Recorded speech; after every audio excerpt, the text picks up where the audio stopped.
শ্রী রামকৃষ্ণ সারদা লীলায় বিষ্ণুপুরের মৃন্ময়ী দেবী। পত্রিকার ৩০তম বর্ষ, তৃতীয় সংখ্যা। জয়দীপ মুখোপাধ্যায়। আগেই বলেছি, এক পাগলি দেবী মৃন্ময়ীর মূর্তিটি ভেঙে ফেলেছিল। দেবীর ভাঙা মুখাবয়বটি সে লালবাঁধের পাড়ের জলে ফেলে যায়। লালবাঁধের পশ্চিম পাড়ে দেবী আবার প্রকটিত হন। এই প্রসঙ্গে শ্রী শ্রী মা বলেছেন, পূজারী ব্রাহ্মণের অবস্থা বড় খারাপ ছিল। একদিন মৃন্ময়ী স্বপ্ন দেন, আমি লালবাঁধের জলে রয়েছি, তুই তুলে নিয়ে আমার সেবা কর। ব্রাহ্মণ গিয়ে দেখে অর্ধেক জলে দেবী রয়েছেন। তখন তাকে তুলে নিয়ে লালবাঁধের ঘাটে প্রতিষ্ঠা করে পুজো করতে শুরু করলে। মায়ের কৃপায় এখন ব্রাহ্মণের অবস্থা ভালোই হয়েছে বলতে হবে।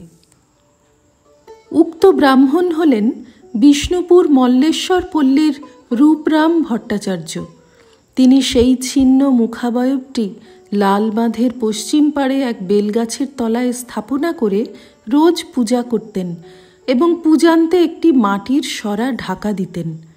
লীলা প্রসঙ্গকার জানিয়েছেন, পরে ওই ভক্তিনিষ্ঠা সম্পন্ন ব্রাহ্মণ ওই মুখখানি সংযোজিত করিয়া অন্য একটি মূর্তি গড়াইয়া লালবাঁধ দিঘির পার্শ্বে এক রমণীয় প্রদেশে প্রতিষ্ঠিত করিলেন এবং উহার নিত্য পূজাদি করিতে লাগিলেন। পরবর্তীকালে সর্বমঙ্গলা নামে ওই দেবী আজও নিয়মিত পূজিতা হচ্ছেন। বাঁকুড়ার অনেক জায়গায় দুর্গাপূজার সময় 4 দিন ধরে কেবলমাত্র দেবীর মুখাবয়ব পূজার প্রথা চলে আসছে। বিভূতি ঘোষ তাঁর ডায়েরির পাতায় লিখেছেন, লালবাঁধের ঘাটে শ্রী শ্রীমা ঘোড়ার গাড়ি করে চলেছেন। আমি কোচ বাক্সে। পথে গাড়ির ঘোড়া দুটোর সামনে মোটা পইতে পরা খালি গা ব্রাহ্মণ শুয়ে আছেন।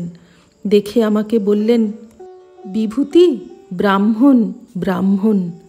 আমি বললুম, হ্যাঁ মা, উনি রূপ ভট্টাচার্যী মশাই। ঠাকুর যখন শিহরের রাজারামদের ফৌজদারি মোকদ্দমার সাক্ষী দিতে পালকি করে বনমধ্যে লালবাঁধের ঘাটে আসেন, বেহারারা পালকি নামিয়ে মুড়ি খাচ্ছে, ঠাকুর চটি পায়ে দিয়ে এধার ওধার ঘুরছেন, আবাঠার গন্ধ পেয়ে ভাবছেন, জলমধ্যে বাঁধের ঘাটে আবাঠার গন্ধ পাচ্ছি, এই কি? এমন সময় মা মৃন্ময়ী কোমর পর্যন্ত জলে ডুবিয়ে চিন্ময়ী মূর্তিতে দেখা দিলেন। সেখানেই ইনি সর্বমঙ্গলা প্রতিষ্ঠা করলেন। শ্রী শ্রীমা পরে জানতে পারেন, সর্বমঙ্গলা প্রতিষ্ঠাতা রূপরাম ভট্টাচার্য তাঁকে খুব শ্রদ্ধা ভক্তি করেন। জনৈক সেবক কোনো নির্জন স্থানে তপস্যা করার বাসনা জানিয়ে মায়ের অনুমতি প্রার্থনা করেছিলেন। মা তাঁকে বলেন, তা তোমার যখন যাবার ইচ্ছে হয়েছে তখন এসো, বিষ্ণুপুরে গিয়ে লালবাঁধে থাকোগে। সেখানে মৃন্ময়ীর পূজারী বৃদ্ধ ব্রাহ্মণ আছেন, তাঁর কাছে আমার নাম করো, তিনি খুব যত্ন করে রাখবেন। শ্রী রামকৃষ্ণ শ্রীমকে একবার বলেছিলেন, তুমি আমার নাম করবে, বলবে তাঁর কাছে যাব, তাহলেই কেউ আমার কাছে নিয়ে আসবে। তেমনি মাও বললেন, তাঁর কাছে আমার নাম করো। গুপ্ত বৃন্দাবন বিষ্ণুপুরের মৃন্ময়ী দেবীকে কেন্দ্র করে যুগাবতার শ্রী রামকৃষ্ণ ও শ্রী শ্রী মা যে গুপ্তলীলা করেছেন, তার মাধুর্য আজ ভক্তচিত্তের আস্বাদনের বিষয়। শ্রী রামকৃষ্ণার্পণমস্তু।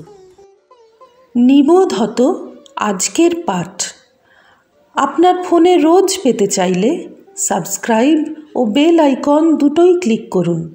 রামকৃষ্ণ ভাবধারা প্রচারের সঙ্গে থাকুন। এটি একটি ফ্রি চ্যানেল।